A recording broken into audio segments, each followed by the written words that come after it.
Praise lord. దేవుని వాక్యం నుండి యెషయా గ్రంథము 40వ అధ్యాయము 3వ వచనం చదువుకుందాం. ఆలకించుడి, అడవిలో ఒకడు ప్రకటించుచున్నాడు. ఎట్లనగా, అరణ్యములో యెహోవాకు మార్గము సిద్ధం పరచుడి, ఎడారిలో మా దేవుని రాజమార్గము సరళం చేయుడి.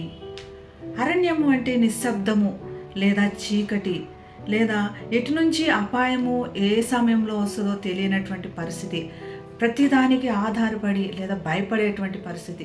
ఇటువంటి పరిస్థితిలో దేవుడు కూడా అరణ్యంలో కూడా నీతో ఉన్నాడు, మార్గము సరళం చేయడని ఈరోజు వాక్యం ద్వారా తెలియపరచబడుతున్నాం. ఈ అరణ్యంలోనే మరి ఇశ్రాయేలీలను దేవుడు ఒక ప్రత్యేకమైన జనాంగంగా ఎంచుకున్నాడు, మరియు ప్రవక్తలను తర్బీదు చేశాడు. మరి యోహాను పరిచర్య కూడా అరణ్యంలో మొదలైంది. యేసు కూడా తన పరిచర్యకు లేదా ఉపవాసముతో సాతానుని ఎదిరించిన పరిస్థితి కూడా ఇక్కడే చూస్తున్నాం.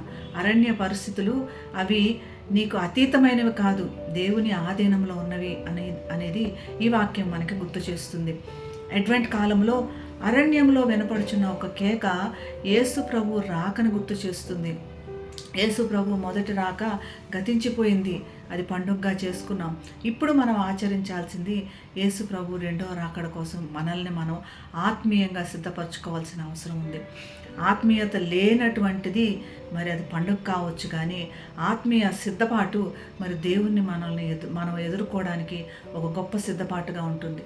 ఇటువంటి విధంగా మన పండగ లేదా అరణ్యంలో ఉన్న పరిస్థితి మనం వాడుకోవాలని ఈ వాక్యం మరి ఒకసారి మనల్ని ధైర్యపరుస్తుంది.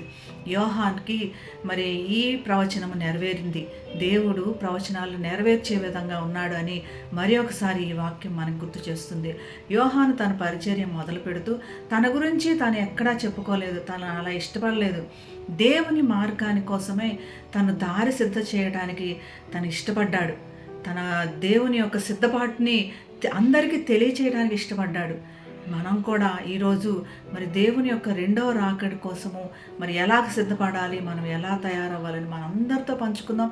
అరణ్య పరిస్థితిని దేవుడు సంతోష పరిస్థితిగా మన పట్ల నెరవేర్చునుగాక. ప్రార్థన చేసుకుందాం. పరిశుద్ధమైన యేసయ్య, నిన్ను కనపరుస్తున్నాం తండ్రి. అరణ్యంలో వినపడుచున్న ఒక కేక తండ్రి, మమ్మల్ని సిద్ధపరిచి నీ యొక్క రెండవ రాకడలో ప్రభు మేమందరం సిద్ధపడి మా తోటి వారిని అందరిని సిద్ధం చేసి నీ రాకడలో మేమందరం కనపడే కృపను చూపించమని యేసు నామమున ప్రార్థిస్తున్నాం తండ్రి. Amen. Have a blessed day. God bless you.